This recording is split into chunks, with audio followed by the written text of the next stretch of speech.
ランプストップ。座って待って。お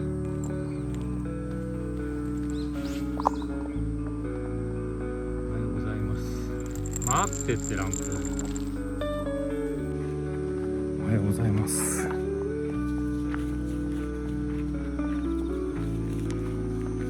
日もひんやりとした朝なんですけど、逆光だ。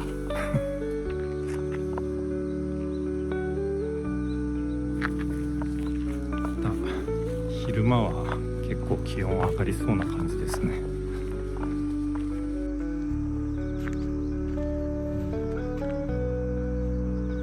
そばの花です。もう枯れてきてるかな。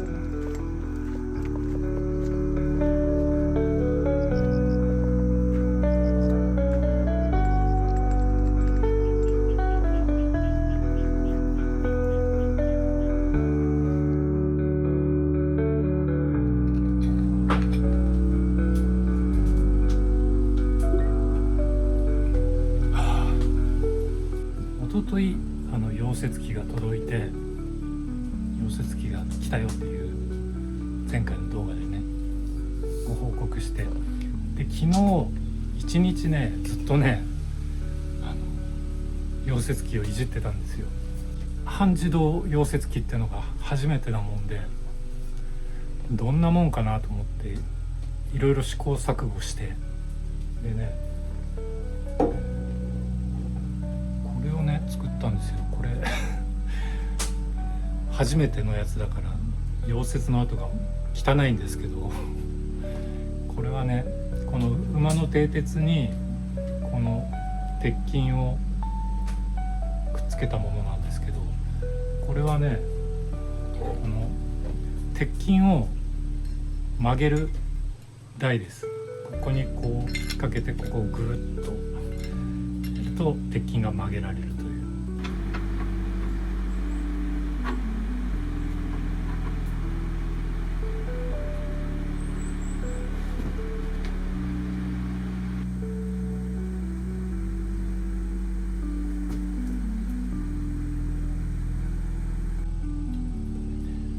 これを作ったんですよ。でどうもね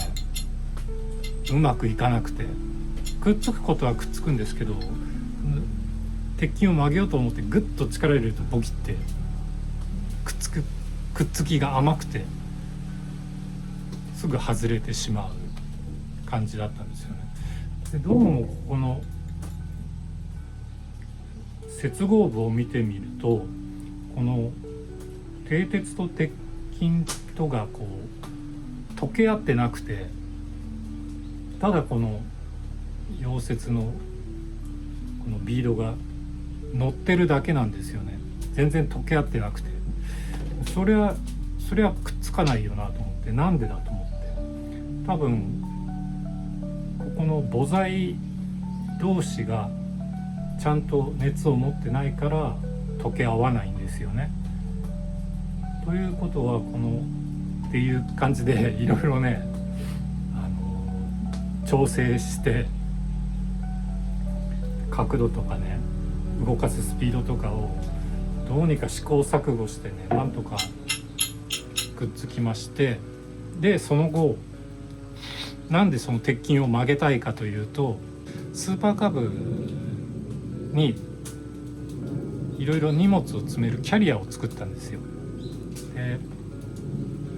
先々週かな、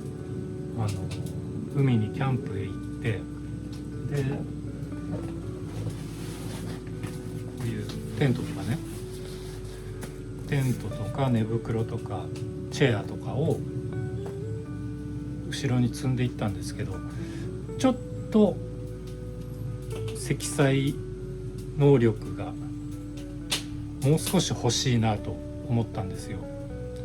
ょっとねこれをボックスとシートの間にここに来るように積んだんですけど、ちょっとそうなるとこのライディングポジションが少し窮屈になってしまって、ちょっと工夫が必要だなってことで、サイドのキャリアを作ったんです。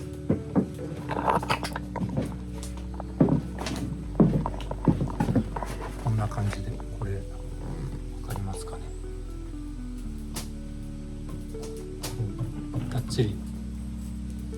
くっついてます。ここにねこうテント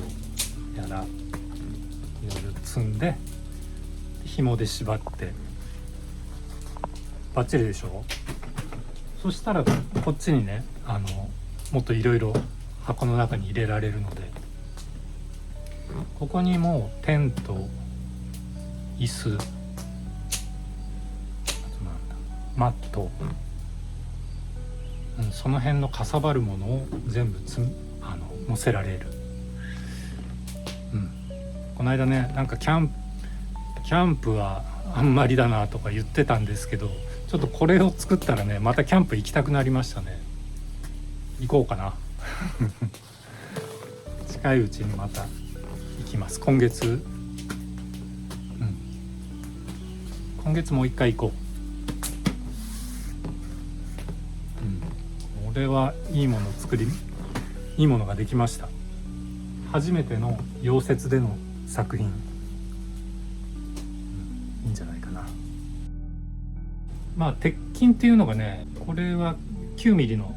直径9ミリの異形鉄筋っていうのかな。このよく鉄筋コンクリートの中に入ってる骨の鉄筋ですね。これがね4メートルで400いくらで売ってるんですよ。だから、すごくちょっとしたものを作るんだったら木で作るより安いし、なんか金属なので例えばバラのオベリスクを作りたいとかね、つるバラとか木工バラとかのなんかそういう時にもこれをこう組み合わせて作れるなと思って、これはいい素材だなと思って今後ねすごく使っていくと思います。じゃあそんな感じで今日ね木曜日なんですよ。だから